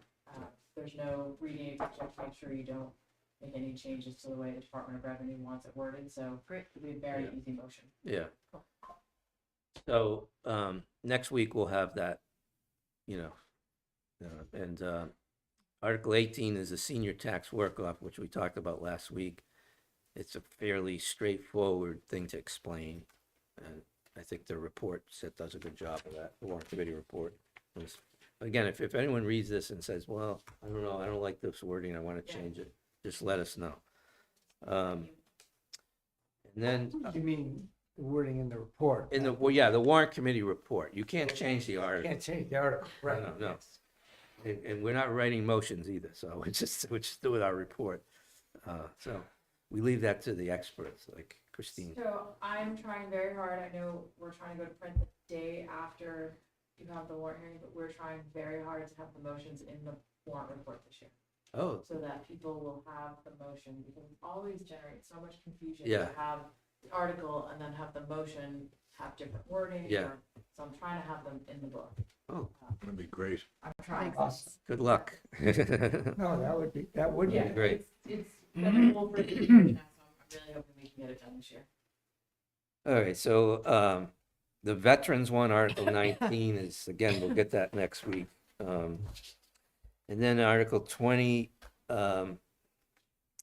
this one, we'll get our report on this next week, but basically this is the cemetery expansion. We want to make sure we're explaining where the money's going to come from, how much is in that account. You know, one thing I was reading what's the other article on cemeteries? Perpetual care? Yeah, which one is that? 5. 5. Okay. So I was reading that warrant committee report. And it does talk about, it says, the sale of lots fund, which can be used for capital improvements and or expansion of the cemetery. So it sort of prompted the question to me, like, why do we have a separate fund that this expansion is coming out of? Or is it the same fund? Same one. It's the same fund, okay. So those two articles are drawing from the same fund, okay. Well, no. Two separate ones. The perpetual care, That was my confusion, is perpetual care article. yeah. The warrant committee report talks about an expansion of the cemetery. Well, it's talking about what you can use, so it explains how when you buy the plot, 50% goes to perpetual care, 50% goes to the sale of lots. Oh, okay, Yeah, and okay, yeah, so the 50% is always for the cemetery. oh, I see, oh, yeah, oh, now that I read it again, there's two But- separate funds, okay, all right. And so one fund has 1,543,000, Yes, and the other one has just about this it's, 700,000. I think it's 777, yeah. it's And you're gonna, in the warrant committee report, you'll explain how much is left in that Yeah. balance, yeah, It's okay. gonna, it's gonna leave about 75,000. Yeah. So then that brings us to Article 21, which is the Danielson Pond Dam, which is a bit of a tricky warrant committee report to draft. You can really go down rabbit holes on that one, and we want to keep it simple and straightforward with, but I think if we take sort of that PowerPoint presentation that we got from John Right. and take some of the key points of, you know, I think he did a good job of kind of laying it out. Maybe explaining that in the warrant committee report without getting into, you know, this argument about repairing versus tearing it out, you know, and just sort of stick to the purpose of the appropriation. Right. Yeah. I agree.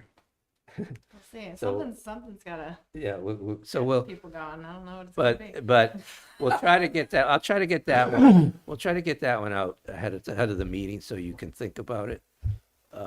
Because you know, it might be tricky wording, or people may have ideas of what they want to say in that article, so. So will they make a presentation? No, I don't think they're making a presentation, but they'd have to talk to them. Answer questions, yeah. yeah, I don't think he's allowing It would only presentations. be a question that would come from the floor, right? Yeah, So I think you're right. I think we should keep it as simple and straightforward to the 50 on the top of the 26 to use the 76 to clean up what they can with 76,000. Right. yeah. And then the Conservation Trust Fund will have wording for that. Article 22. Article 23 is, we don't have a report yet on this. This will come next week, but this is the state hospital overlook and the laundry parcel. There's a need to engage with consultants, attorneys, engineers to get these pieces of land officially kind of cleared through all the environmental hurdles so that they can be accepted. I'm not saying it right, but No, I hear you. so that's what the 25 is for. The Park and Rec modular appropriation on Article 24. We will have an warrant committee report on that. That might be one too. If we can get that out early, people might want to weigh in on that one. Can I make a comment back to 23, because Christine, in our conversation we've had on this one, I think that you've articulated it more directly than is written here, that basically it's a consultant to ensure that the site is clean when it's transferred from the state for future, and to be available for future development for the town. So it's a, you know, and however you articulate that, but I think that's, I mean, we've had our conversations, it's pretty straightforward the way you have said it. Because I think, Steve, we've discussed before that, and when the Medfield State Hospital topic comes up, more money generates a, Yeah, well, It's right? a hot So, potato yeah, sometimes. that's like two pieces of property, though. The overlook is looking over the Charles, Yeah, that piece, yes. that land right there. And the laundry parcel is the building in the middle of that complex, is it not? Well, it's gone. There's So no it's, building. yeah, the laundry They parcel's cleaned it up. gone, but if you know where the mural building is? Yeah. You're looking at the building and that's the old paint shed that has a mural, it's the laundry parcel is just to the left. They put in like Okay. a nice Remember that- parking lot. You know, there's like Did you ever see where they had fenced it off and had cleaned up? It's like at the top before you go down the hill, Right. right to the right. And they Okay. had fenced it off. yeah, it happened a year or two ago. All right. And so it was, you know, the state, they spent a lot of money doing that. They spent a lot of money cleaning up, so we just, you know, we don't have the expertise on staff with Right. environmental attorneys and licensed site Sure. professionals, so it's just to help us make sure that that gets cleaned up appropriately and then turned over. Get to it the right town. and dusted. Is it just, I would, sorry, go ahead. I would, in the report, definitely highlight that it's not part of Trinity. It is not yet. I Right. hear that from you, Not but like when I'm on the football field and Yeah. I'm on the soccer field, I'm talking to people, like I hear a lot of rumors and I try to dispel as many things as I can. That's one of my, I think, few value adds I have here, hopefully. Thank you. That's a great point. And that's the point I was trying to make, But is that like, you're yeah, get- you're like, doing this for the I don't know town's what the benefit. overlook is, I don't know what you're talking about. Maybe just a description of the place, yeah. We need to specify Yeah, I that, think the thing about the overlook piece is that when you see, when I hear overlook, I'm thinking of it down. Right. I'm only thinking of where you overlook it, not, this is sort of, you know what I'm saying? It's, I mean, the physical overlook where the benches are and you look into the Charles and what have you. beautiful. This is, Yeah. yeah. So why do we, But this is, a- like, we're not gonna sell that, so what are we? We don't know. fixing? No, but we actually own that. technically, in order to officially transfer it to the town, Well, the overlook. will Yes, never be all this transferred stuff to the town. is Yeah. very confusing. yeah, I there, think. there's ownership issues Okay, with the laundry parcel, right? So. That is that we own that.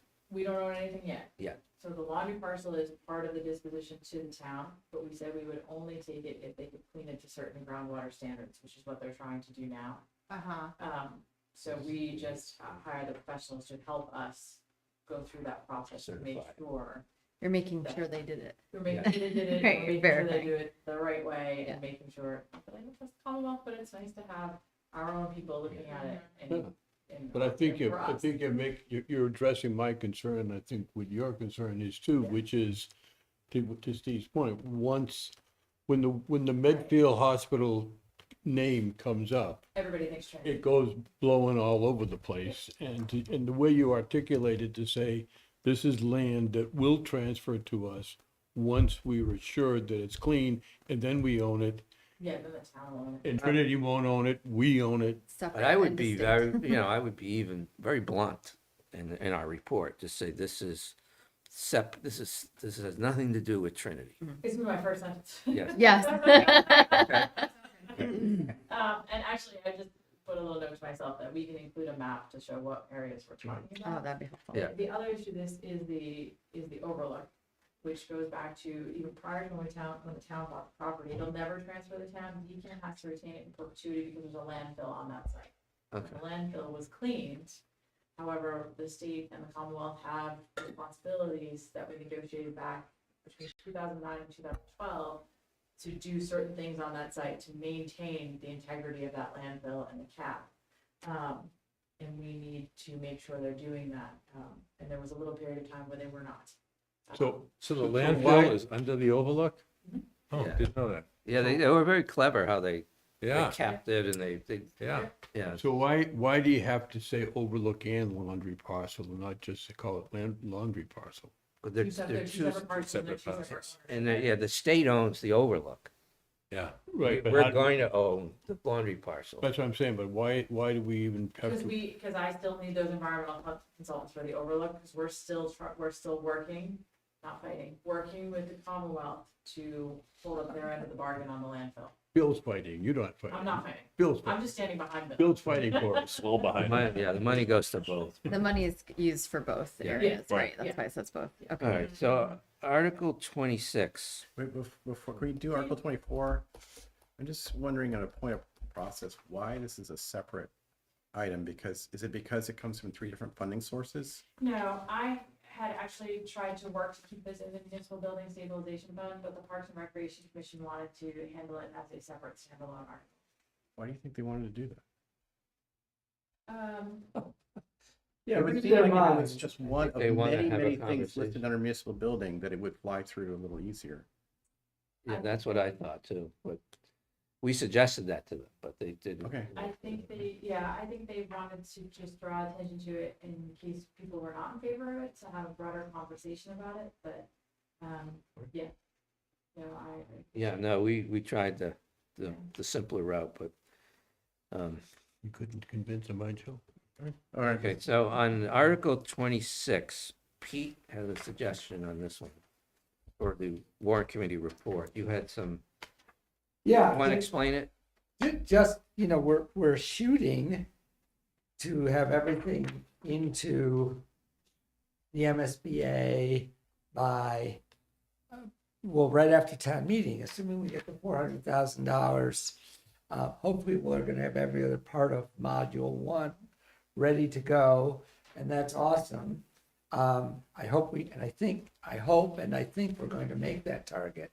But there's no guarantee that the MSBA is going to put us on their next meeting. They might, but they also might not. They might say, hey, you guys, your window only opened April 1. You have to wait your turn. We'll consider you at the August meeting or something. So we won't be able to get to the feasibility study part until the MSBA says we can get to the feasibility study part. And so I was worried about putting in there a sort of representation that will be at the feasibility study period by spring, because August, I'm almost positive, is not the spring. And Where is that? I was looking for that. it's in the It's in report. I put it in the report. Yeah.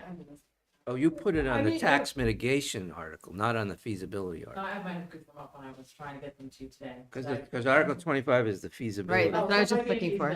Yes. I think No, that the report is on the wrong. The report, Is the report on the wrong article? well, no, I think, No. I think the report on the tax mitigation is accurate. Because it talks about 3 years and the balance in the tax mitigation fund.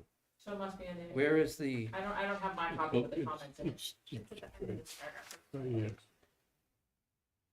Yeah. That's it.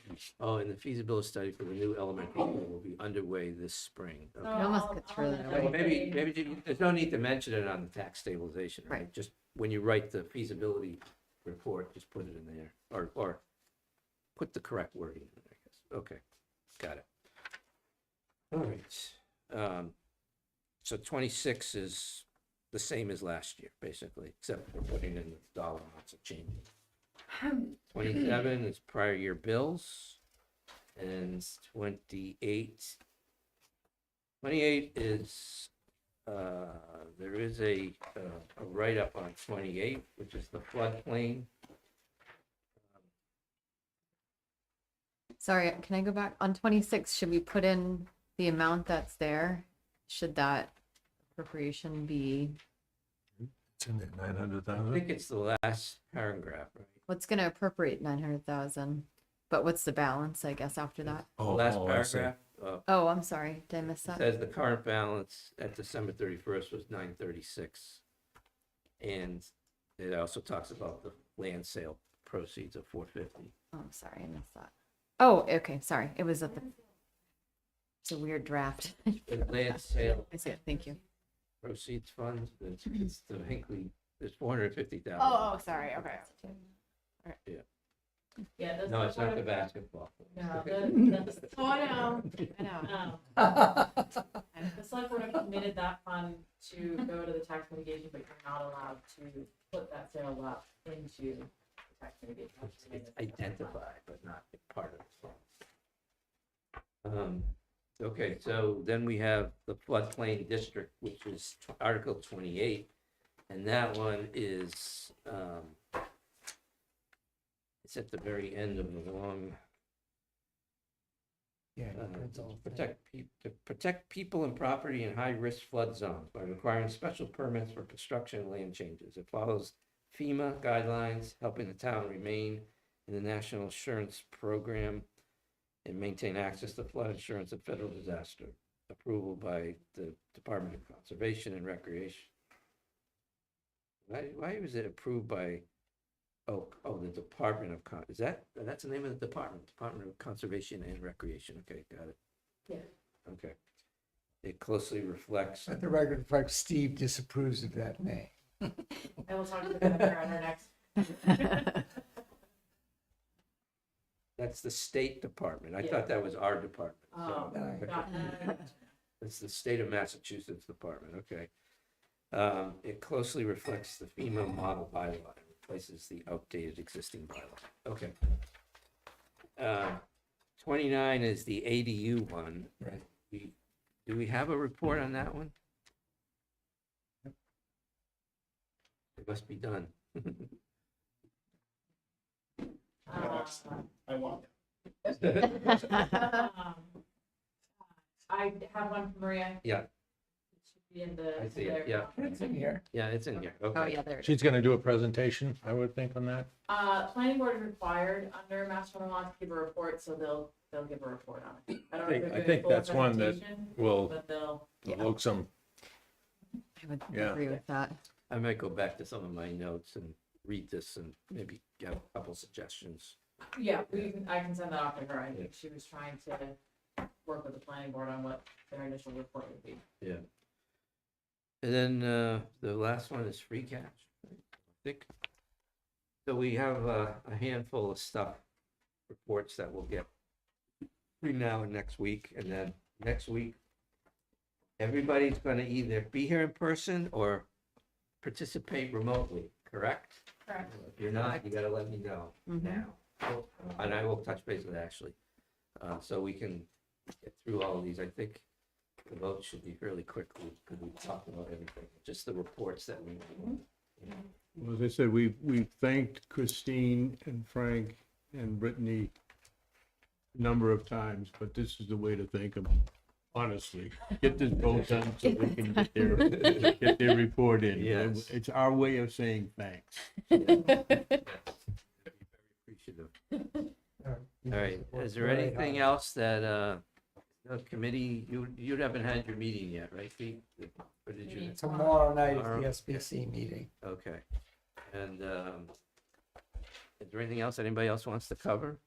If not, I'd entertain a motion. Motion to adjourn. Okay, let's take a vote. Is there a second? Second. Ed? Yes. Yes. Yes. Yes. Yes. Yes. Yes. Pete? Yes. Okay. Thank you all. Yeah. Thank you.